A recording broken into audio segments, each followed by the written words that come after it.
the first thing you notice isn't a sight, but a sound, or the total lack of one. There are no distant sirens, no humming refrigerators, no muffled voices from down the hall, just the soft, rhythmic whisper of your own breathing, filling a silence so deep it feels like a weight pressing on your eardrums. You crack open your eyes. This isn't a hospital. The room is sterile, white, and seamless, lit by a gentle, sourceless glow. There are no doctors, no family, no nurses running in a panic. There's only you. What if you want to sleep tonight and woke up 1,000 years from now, in a world perfected by godlike technology, only to find out you are utterly, terrifyingly alone? Section 1. A paradise of glass and light.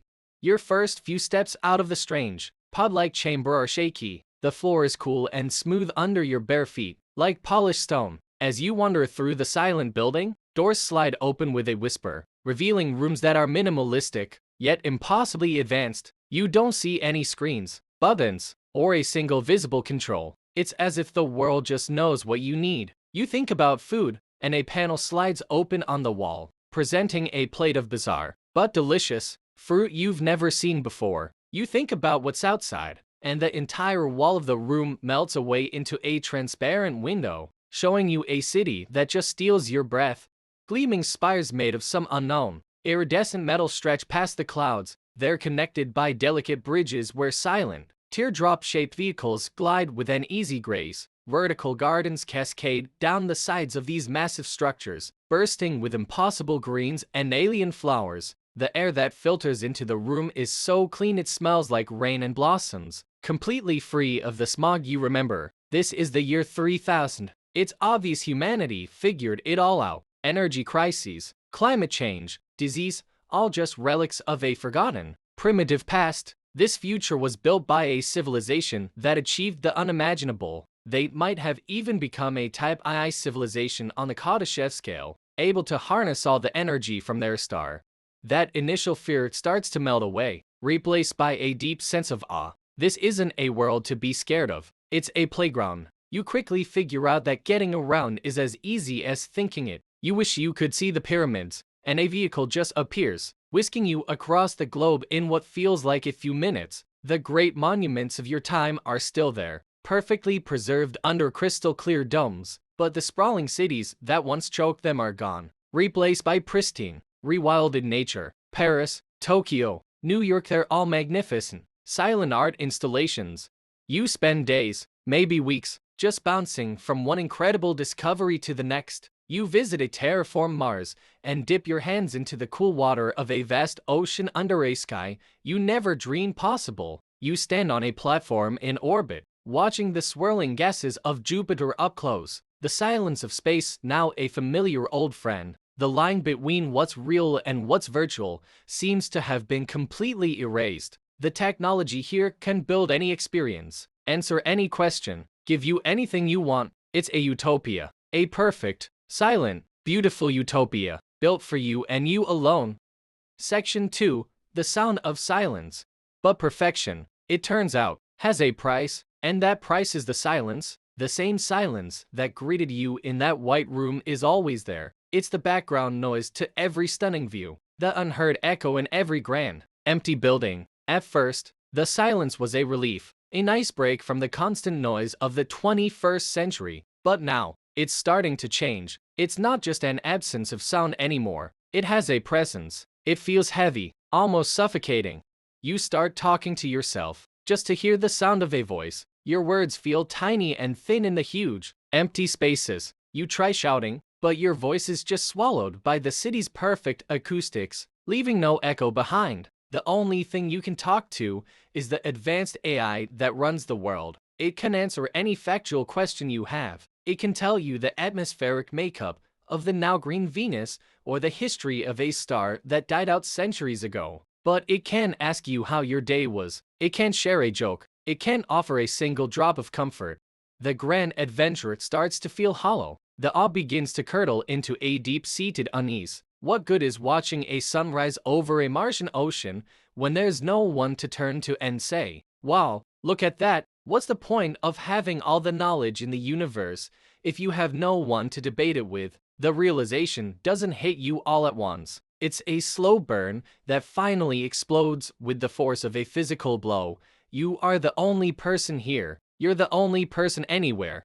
The loneliness isn't just a feeling anymore, it's a physical assault. Scientists from your own time knew that chronic social isolation was a serious threat to human health. As dangerous as smoking or obesity, it can lead to depression, anxiety, and a real drop in cognitive function. You start to feel it, your thoughts run in circles, and you have no motivation to do anything. Sleep is no escape. It's often filled with vivid dreams of crowded places and the low hum of conversation, which only makes waking up to the crushing silence even worse. You're a social creature stuck in a social vacuum, and the pressure is getting to be unbearable. Your greatest enemy isn't some monster or an alien invasion, it's the relentless, crushing weight of being the last one.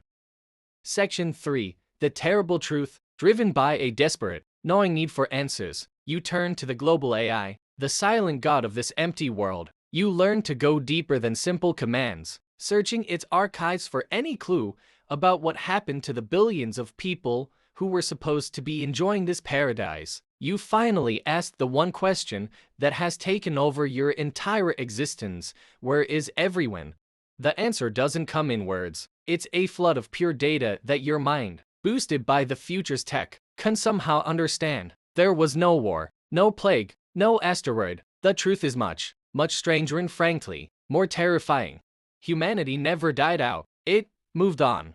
Sometime in the late 28th century, they perfected the ultimate technology, the ability to digitize a human consciousness. They could shed their frail, inefficient bodies and exist as pure energy in a massive, simulated reality, a digital utopia with no pain, no aging, no death. The records call it superhuman bliss. They didn't see it as an end, but as the next step in evolution. They just left, first one by one, then in waves. They uploaded themselves, leaving the physical world behind like a snake sheds its skin. The cities, the terraformed planets, the star-harnessing structures, they're all just maintained by the AI. Beautiful monuments to a form their creators no longer need.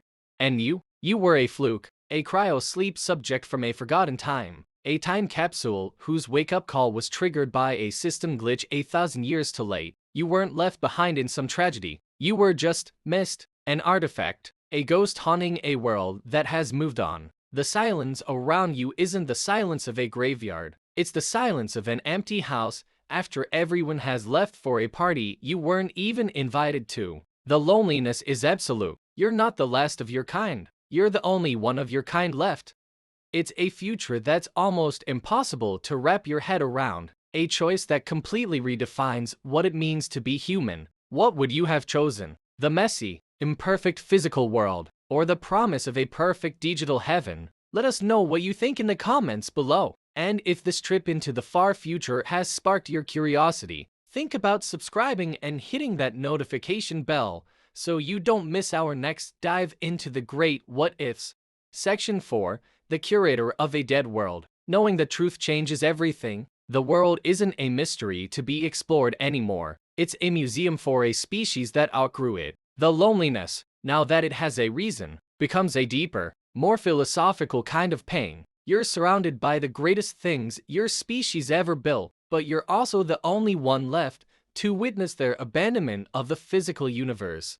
In the years that follow, you tried to find ways to cope. You use the incredible technology around you to fight the silence. You tell the AI to create holographic companions, perfect copies of people from your time, built from historical data. They walk, they talk, they look so real it hurts. You can have dinner with Shakespeare or argue about physics with Einstein, but you always know they're just echoes, complex puppets with no real thoughts, no inner life. Their presence just makes you feel even more alone, making the silence that much louder when you finally tell them to disappear.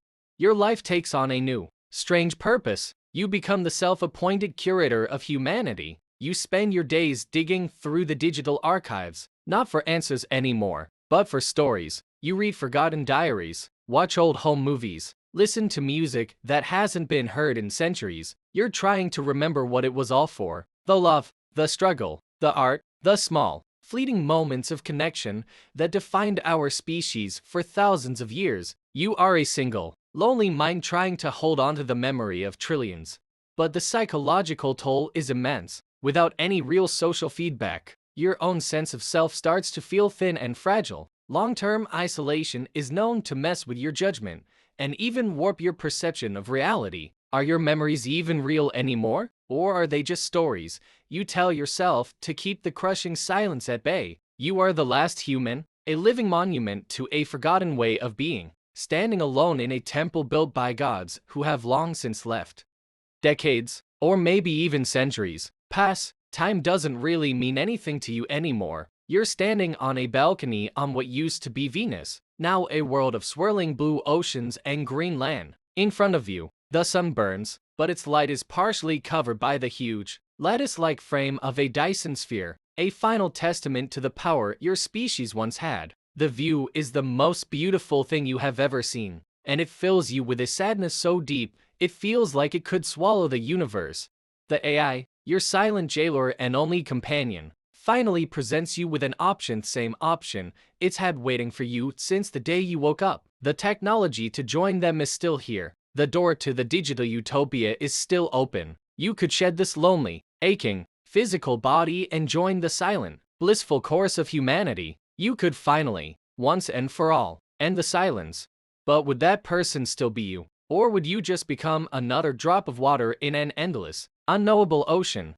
The choice is yours, to remain the last flicker of physical human consciousness in a vast and empty universe, the keeper of memory, or to let it all go, to evolve, and to join the rest of humanity in their perfect, unknowable, digital dream. What does it really mean to be alive? Is it the flesh and blood, the struggle and the joy? Or is it something more? The question just hangs there, in the perfect, silent air of the world you've inherited, and you're the only one left to answer it.